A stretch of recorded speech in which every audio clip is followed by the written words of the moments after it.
Salut, j'espère que tu vas bien. J'ai deux histoires à te raconter aujourd'hui. Et là, tu te souviens de ma formule magique. On lève un bras dans les airs, l'autre bras dans les airs.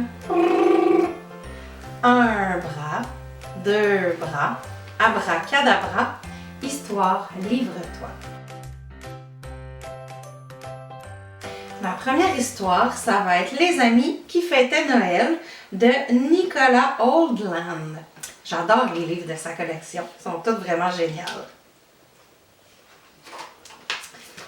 Les amis qui fêtaient Noël.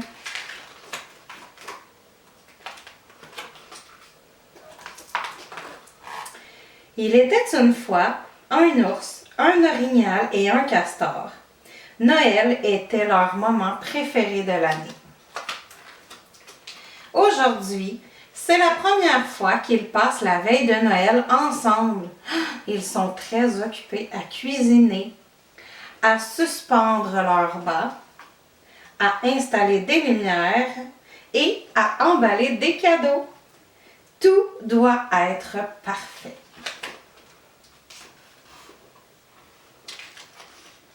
Mais quand vient le moment de décorer l'arbre de Noël, ils s'aperçoivent qu'ils ont oublié la décoration la plus importante de toutes. « Hé, mais je pensais que tu t'occupais du sapin! »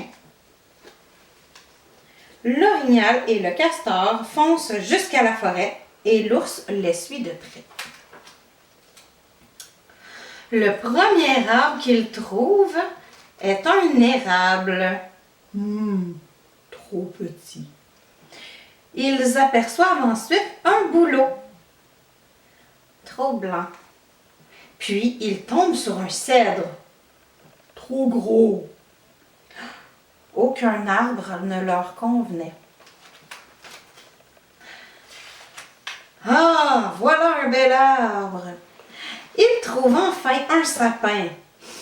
Il sent bon. Ses aiguilles sont longues et douces et sa taille est idéale. Tadam!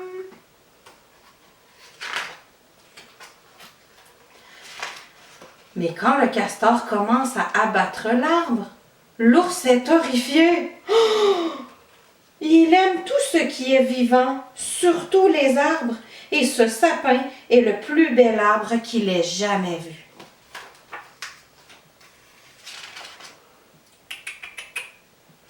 Les trois amis ont un gros problème. L'ours ne permettra jamais à l'orignal et au castor de couper ce bel arbre.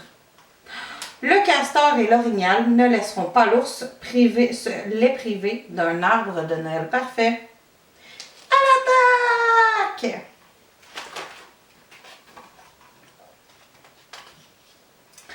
Leur querelle ne dure pas longtemps. L'orignal et le castor sont loin d'être aussi forts que l'ours.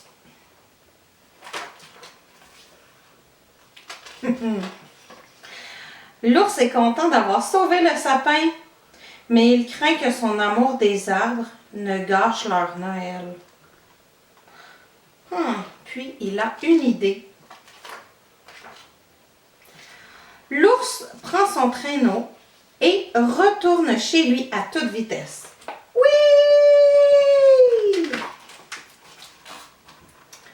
De retour à la cabane, l'ours prend toute la nourriture, toutes les décorations et tous les cadeaux. Il dépose soigneusement son chargement sur le traîneau. Le trajet est un petit peu plus difficile cette fois-ci.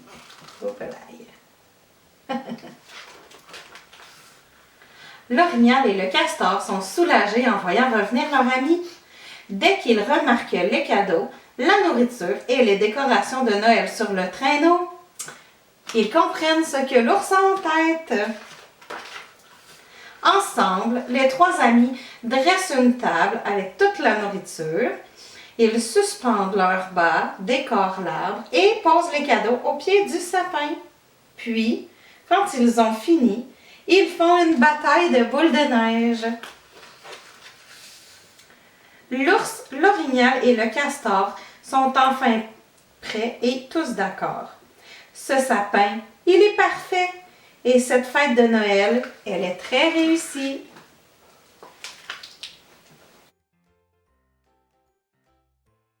Ma deuxième histoire, ça va être Joyeux Noël, Marie-Noël, écrite par Laurie Friedman.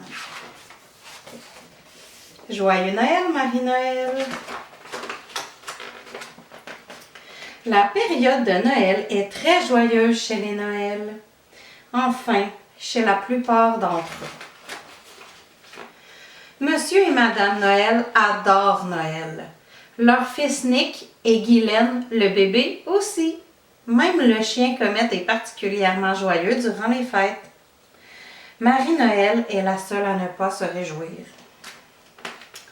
Chaque année, c'est la même histoire.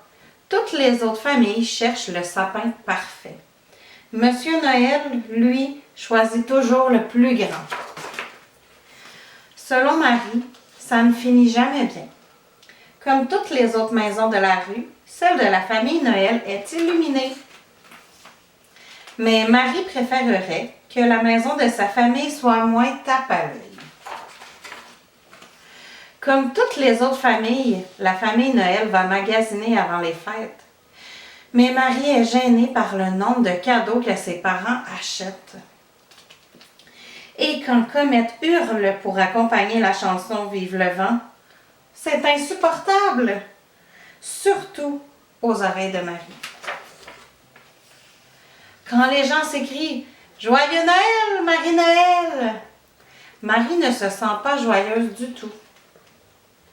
La veille de Noël, Monsieur Noël annonce que la famille va rendre visite au Père Noël. Marie est remplie d'espoir. Si quelqu'un peut rendre le temps des fêtes plus joyeux, c'est bien le Père Noël. Elle attend patiemment avec tous les autres enfants.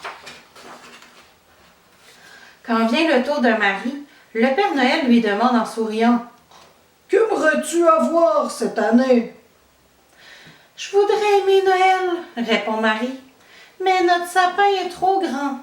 Nos lumières sont trop voyantes et ma famille en fait trop. » Le Père Noël regarde gentiment Marie et lui dit « Je ne suis pas sûr que ce soit possible d'en faire trop à Noël. En fait, beaucoup de gens souhaiteraient passer un Noël comme le tien. Je crois que tu peux trouver une façon d'aimer Noël toi aussi. » Les yeux du Père Noël pétillent. « Ho, ho, ho, ho! Joyeux Noël, Marie-Noël! » dit-il. En partant, Marie ne voit pas comment elle peut rendre un Noël joyeux. Ce soir-là, la famille Noël accroche ses bas sur la cheminée et laisse des friandises pour le Père Noël. Et s'apprête à aller dormir. Tout le monde est d'humeur joyeuse. Enfin, presque tout le monde. Marie n'arrête pas de se tourner et de se retourner dans son lit. Elle repense à ce que le Père Noël lui a dit. Est-ce impossible d'en faire trop à Noël?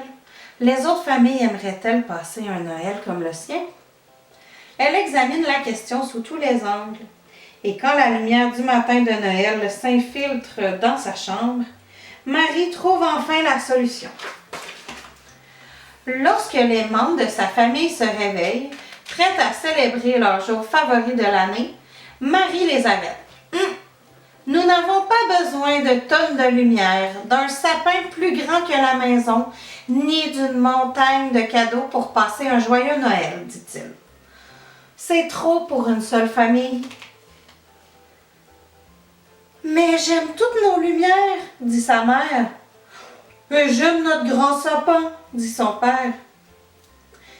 Est-ce que Noël ne signifie pas bien plus que tout ça, demande Marie. Plus, demande Nick. Comète n'y comprend rien et aboie. Ouf, ouf! Marie explique à sa famille ce qu'elle a en tête. Son père sourit, sa mère fait oui de la tête et Nick lève un pouce couvert de miettes de biscuits. Les membres de la famille Noël passent à l'action. Ils retirent les guirlandes lumineuses et démontent le sapin. Puis, ils entassent des biscuits et les cadeaux dans la camionnette. Tandis qu'ils traversent la ville, Comète hurle « Vive le vent !» pour attirer l'attention de tous les habitants.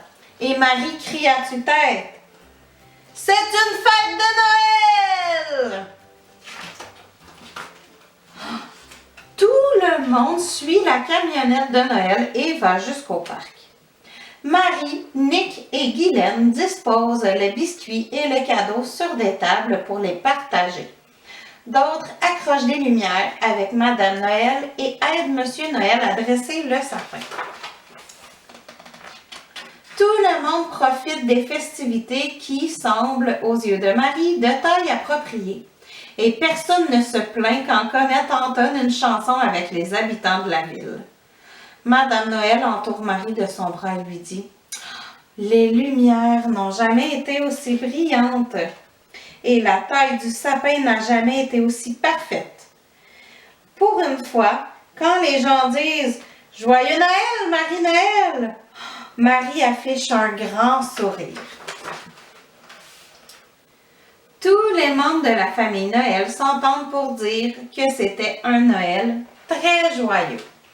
Et cuit, mon histoire est finie. Et puis moi aussi, je te souhaite un très joyeux Noël avec ta famille cette année. Bye!